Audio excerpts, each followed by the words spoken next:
कांग्रेस के पूर्व अध्यक्ष राहुल गांधी ने श्रमिक स्पेशल ट्रेनों से रेलवे को हुई कमाई के बहाने मोदी सरकार पर तीखा हमला बोला है। उन्होंने केंद्र सरकार को गरीब विरोधी बताते हुए उस पर मुसीबत में फंसे लोगों से फायदा लेकर आपदा को मुनाफे में बदलने का आरोप लगाया है।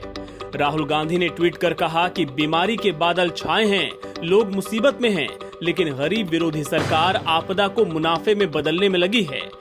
राहुल गांधी ने श्रमिक स्पेशल ट्रेनों से रेलवे को 428 करोड़ रुपए की आमदनी होने से जुड़ी एक खबर को ट्वीट करते हुए लिखा, बीमारी के बादल छाए हैं, लोग मुसीबत में हैं, बेनिफिट ले सकते हैं।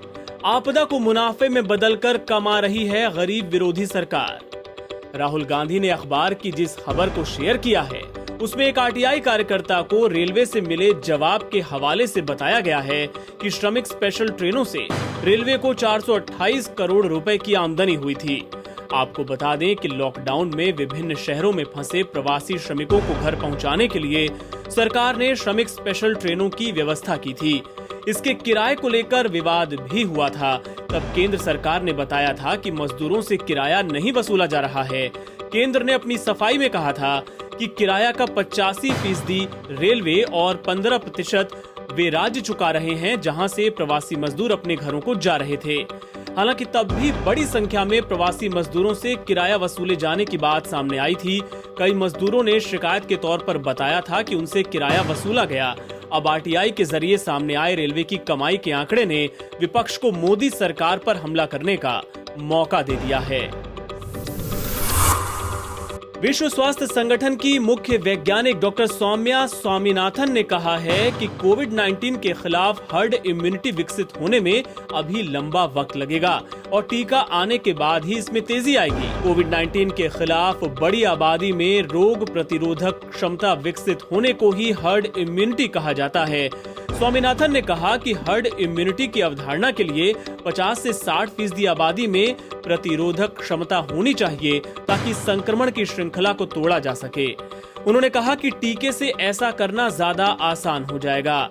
हम इसे तेजी से पा सकते हैं जिसमें लोग बीमार न पड़े और मौत न हो। इसलिए हर्ड इम्यूनिटी को नैसर्गिक संक्रमण के माध्यम से प्राप्त करना ज्यादा बेहतर है। संक्रमण के कई चरण आएंगे और दुर्भाग्य से हमें लोगों को मरते हुए देखना पड़ रहा है। उन्होंने कहा कि कुछ समय में लोगों में प्राकृतिक प्रतिरोधक क्षमता विकसित होने लग जाएगी। हमें कई प्रभावित देशों की स्टडी से पता चलता है कि सामान्य तौर पर आबादी के 5 से 10% लोगों में रोग प्रतिरोधक क्षमता विकसित हुई है। कुछ जगहों पर ये 20% तक भी है। उन्होंने कहा कि अगर क्लिनिकल परीक्षण सफल होते हैं और इस साल के अंत तक कुछ टीके भी आ जाते हैं तो हमें अरबों खुराक की जरूरत होगी, जिसमें वक्त लगेगा। दुनिया भर में कहर बरपा रहे कोरोना वायरस के मामले भारत में लगातार बढ़ रहे हैं। स्वास्थ्य मंत्रालय ने शनिवार सुबह जो ताजा आंकड़े जारी किए, उनके अनुसार देश में कोरोना संक्रमितों की संख्या 13,36,861 हो गई है।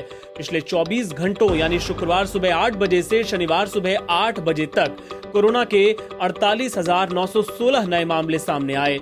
इस दौरान 757 कोरोना मरीजों की मौत हो गई। अब तक 8,49,432 मरीज ठीक हो चुके हैं और अब तक कुल 31,358 लोगों की मौत हुई है। रिकवरी रेट की बात करें तो इसमें मामूली बढ़ोतरी देखने को मिली है। अब ये 63.53% पर पहुंच गया है। वहीं पॉजिटिविटी रेट 11.62% है। राज्यों की बात करें तो महाराष्ट्र में कोरोना लगातार बड़ी चुनौती बना हुआ है। पिछले 24 घंटे में महाराष्ट्र में कोरोना के 9,615 मामले सामने आए और 278 लोगों की मौत हुई। आंध्र प्रदेश में 8,147 मामले सामने आए, 49 लोगों की मौत हुई। तमिलनाडु में 6,785 मामले सामने आए, 88 मरीजों की जान गई। कर्नाटक में 5,007 मामले, 108 मरीजों की मौत और उत्तर प्रदेश में 2,667 मामले और 59 लोगों ने जान गंवाई।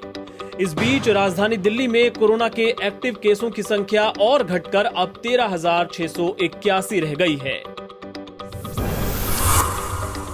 कोरोना वायरस पर हौसले की जीत की एक नई मिसाल कर्नाटक में देखने को मिली है, जहां 100 साल की एक बुजुर्ग महिला ने कोरोना वायरस को हरा दिया। बेल्लारी जिले के हुवीना हदगली की रहने वाली हलम्मा राज्य की सबसे बुजुर्ग कोरोना मरीज हैं, जो इस बीमारी से ठीक हो पाई। खास बात यह है कि उन्हें अस्पताल में भी नहीं ले जाया गया था, उनका घर पर ही इलाज चला। उनके बेटे, बहू और पोते को भी कोरोना हुआ था, सभी का इलाज घर पर ही किया गया। 16 जुलाई को उन्हें कोरोना इन्फेक्शन होने की बात सामने आई थी, तब उनका टेस्ट पॉजिटिव आया था। 100 साल की इस महिला ने अपनी मजबूत इच्छा शक्ति और हौसले से लगभग 10 दिनों में ही इस बीमारी को मात दे दी। जबकि आमतौर पर कोरोना को सबसे ज्यादा घातक बुजुर्गों के लिए ही बताया जाता है। इसके पहले भी देश में कई बुजुर्गों ने कोरोना पर जीत हासिल की है। नागपंचमी के मौके पर महाकाल मंदिर के शीर्ष पर स्थित भगवान नागचंद्रेश्वर मंदिर के कपाट 1 साल बाद शुक्रवार मध्यरात्रि खोले गए। आपको बता दें कि इस मंदिर की खासियत यही है कि इसके कपाट साल में सिर्फ एक दिन यानी नागपंचमी पर ही दर्शनों के लिए खोले जाते हैं। ऐसी मान्यता है कि नागराज तक्षक स्वयं मंदिर में मौजूद रहते हैं। हालांकि कोरोना संक्रमण के चलते 300 सालों में ऐसा पहली बार हुआ जब भक्तों को मंदिर में प्रवेश नहीं दिया गया। श्रद्धालुओं को लाइव स्ट्रीमिंग के जरिए मंदिर परिसर में लगी मेगा स्क्रीन और स्मार्टफोन और टीवी पर ही दर्शन करने पड़ रहे हैं। नागपंचमी पर भगवान नागचंद्रेश्वर की त्रिकाल पूजा की जाती है।